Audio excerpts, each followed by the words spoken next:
तर अशोक खरात प्रकरणी सामाजिक कार्यकर्त्या अंजली दमानी यांनी नाशिक विभागाचे पोलीस महानिरीक्षक दत्ता कराळेंवर गंभीर आरोप केले। दमानी यांनी एक्सवर एक व्हिडिओ आणि काही फोटो पोस्ट केले।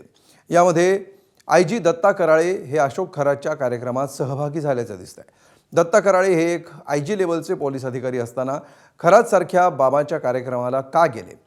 कराळेचे खरातला तब्बल 18 कॉल आहेत, त्यामुळे कराळेंचं निलंबन करून त्यांची चौकशी व्हावी असं दमानी यांनी म्हटलं।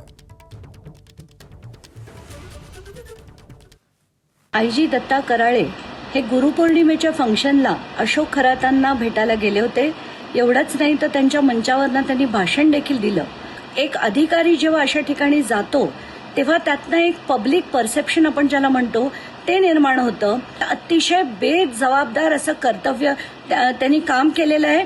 एवढंच नाही, यांची चौकशी झाली पाहिजे, कारण 18 कॉल्स टू अँड फ्रो त्यांचे जे झालेत याच्यावर देखील चौकशी झाली पाहिजे। सस्पेंड करून यांच्यावर पूर्णच्या पूर्ण चौकशी करणं अपेक्षित आहे, अशीच माझी विनंती। मी आधी सांगितलं होतं की असे अनेक लोकांचे सगळ्या क्षेत्रातले असतील, कॉर्पोरेट क्षेत्रातले, राजकीय क्षेत्रातले, साधे शेतकरी आहेत, मोठे